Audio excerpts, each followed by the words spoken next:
Welcome to the Retirement Cheat Code. I'm JD White, and today we're going to talk about another real life situation that I had with a client. This one involves a forgiven debt that was for a retired client, and it created quite a bit of a mess. So, anyway, I hope you learned something from this video and from my client's situation, and let's go ahead and get into it.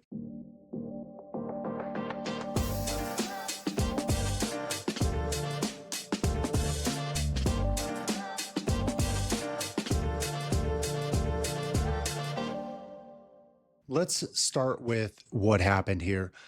So, my client had unfortunately lost her husband, and the husband had purchased a pretty nice RV with a pretty large amount of debt on it. And unfortunately, what happened was she needed to get rid of the RV, couldn't get, couldn't get enough to even cover the loan. So, she let the RV company take it back and then they forgave the debt. Sounds nice. Sounds like they were doing her a solid, but they weren't. Because what happened is they filed it as a forgiven debt. And then when my client filed her tax return, she had a income amount on there for the forgiven debt. So even though they forgive the debt, it went on her tax return as taxable income for the full amount, which increased her income, put her in a higher tax bracket, and she had to pay income taxes on that full amount. And I wish the tax bill was the only problem that we had to deal with, but you have to remember when you're over the age of 65 or 63 really, your Medicare premiums are based on your adjusted gross income. So when that debt showed up as income on her tax return, now Medicare was looking back 2 years and saying, well, your income was higher. So now you have to pay higher premiums. And we're talking about jumping up to premium levels, which is roughly $400 a month for the next 2 years. Because of that 2 year look back window, it was going to take 2 years for that to drop off. So that's problem number two, really, besides the tax bill. The third problem that we ran into is that we're also in a window where we're trying to convert some of her pre-tax bucket over to Roth.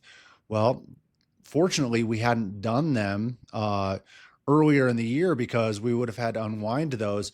Because the last thing we want to do is exactly what happened. We don't want to bump this client into higher tax brackets and increase Medicare premiums because we've pushed those, it's called IRMA brackets as well. So we really weren't in a position to do those Roth conversions either. So now we're having to shelve our financial planning, our long-term goals because of this debt that was forgiven. So then it's really, what could we do about this situation? Well, there wasn't a whole lot we could do other than be very aware of it, especially moving into the future with other clients, knowing that if we hear any inkling of a forgiven debt, that we have to know that there's a good chance it's going to increase the income. So that means we do have to shelf some of those plans and we have to be prepared to pay a larger tax bill.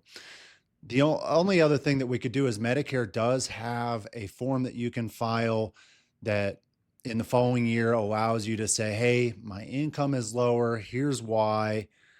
Please reduce, hopefully, fingers crossed, reduce my Medicare premiums back down to what my income is going to be this year. It doesn't always work. And it's like in this situation, it doesn't really fall into one of their guidelines for being able to reduce that back down. So we're tackling that right now. We're hoping that it does work out and that we can get those Medicare premiums reduced back down, but we're not totally sure it's going to work. That's really the only things we can do. We kind of have to deal with the end result. Going backwards, hindsight, probably would have been better off trying to maybe sell the RV, maybe take a little bit of a loss, and then try and pay off whatever balance was on that debt, see if we could get it stretched out over several years. There's a lot of things where we can just at least try and stretch it out or not get hit with that some sort of addition to our income, especially when we're in a situation where she needed help. We're trying to offload debt that, was upside down. she's dealing with the death of her husband and trying to liquidate a bunch of assets to cover all kinds of weird expenses. And she really thought that they were doing her a favor. And, you know, unfortunately, they weren't. So, anyway, if you enjoyed this video, go ahead and click that like button. If you're learning from real life situations that I'm dealing with my clients and want to continue to hear those, make sure you click that subscribe button. I really appreciate your time. I know you've got a lot of videos to watch out there, but I appreciate you taking the time to watch my videos, and we'll see you on the next one.